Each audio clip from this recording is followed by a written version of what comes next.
Nous allons maintenant calculer les postes des immobilisations. Alors concrètement, ce qu'on va faire, on va d'abord calculer les dépréciations et amortissements qui sont dans le compte du résultat. Nous allons remplir le poste IMO corporel prévisionnel au bilan. Et dans le tableau des flux de trésorerie, on va lier les dépréciations et amortissements et on va calculer les CAPEX de la société. Et pour calculer tous ces postes, nous allons utiliser les tableaux de support et principalement le calendrier des immobilisations. Ok, donc on commence. Les IMO corporels nets à la fin de la période, c'est tout simplement ce que nous avons au bilan. Les dépréciations et amortissements, on a deux choix. Soit on les prend du tableau des flux de trésorerie, ou bien du compte de résultat. Les CAPEX de la société, on va les prendre du tableau des flux de trésorerie. Et là, j'ai mis un signe négatif parce que nous souhaitons afficher un nombre positif. Donc, ils sont là, les CAPEX, dans le tableau des flux de trésorerie. Le montant de début de période, alors normalement, c'est le montant de fin de période de 2016, mais puisqu'on n'a pas les données comptables, on peut quand même l'estimer. On va tout simplement inverser les signes des autres postes. Donc, ça va être les IMO corporels de fin de période, plus et non moins les dépréciations, et moins les CAPEX. Voilà. Ensuite, pour l'année suivante, c'est tout simplement le montant de début de période, c'est tout simplement le montant de fin de période de 2017. Les CAPEX et les dépréciations, on peut remplir à droite. Et maintenant, les IMO corporels de fin de période, c'est les IMO en début de période, plus les acquisitions d'immobilisation, donc les investissements dans les immobilisations, ou les CAPEX, moins les dépréciations annuelles.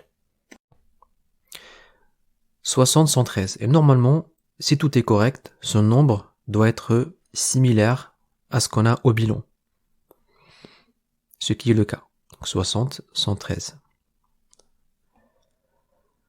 Il nous reste tout simplement qu'à sélectionner et remplir à droite le reste.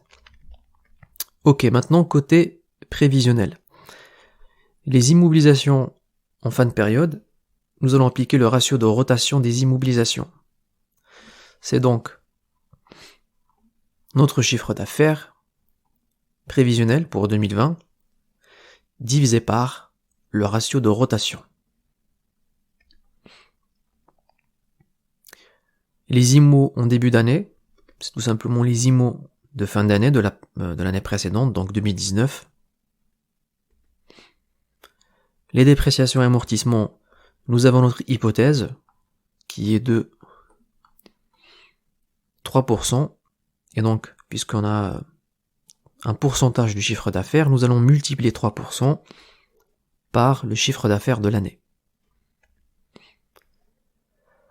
Pour les CAPEX maintenant, nous allons simplement faire la différence entre ces trois comptes. Donc c'est les immobilisations en fin d'année, plus les dépréciations et amortissements, moins les immobilisations en début d'année. Maintenant on sélectionne tout et on remplit à droite. Voilà, donc les CAPEX vont partir sur le tableau des flux, les dépréciations et amortissements sur le compte de résultat et sur le tableau des flux de trésorerie, et les immobilisations nettes en fin de période vont alimenter le bilan. On va commencer par lier tous ces comptes. On monte d'abord sur le compte de résultat. Je vais enlever ce remplissage. Donc aucun remplissage. On va lier le poste dépréciation avec celui des tableaux de support. Je remplis à droite avec CTRL plus D. Et je vais aussi profiter pour lier la formule du résultat d'exploitation. Ensuite, sur le bilan, nous avons le solde des immobilisations prévisionnelles. Donc on va le lier. C'est celui-là. Je remplis à droite avec CTRL plus D et je fais la même chose pour le sous-total des actifs non courants. Ensuite, dans le tableau des flux de trésorerie, les dépréciations amortissements, nous allons les lier aussi.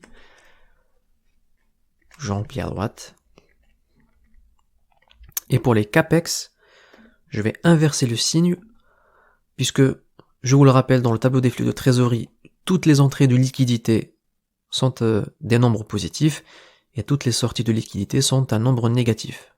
Donc j'inverse le signe, et je sélectionne les CAPEX. Je remplis le sous-total, je sélectionne et je remplis les autres années avec CTRL plus D. Voilà, donc nous avons terminé la partie immobilisation. La dernière chose que je vais faire, puisque j'ai vu que je l'ai oublié, c'est de calculer le ratio de rotation historique. C'est tout simplement le chiffre d'affaires divisé par les immobilisations corporelles. Et je remplis à droite.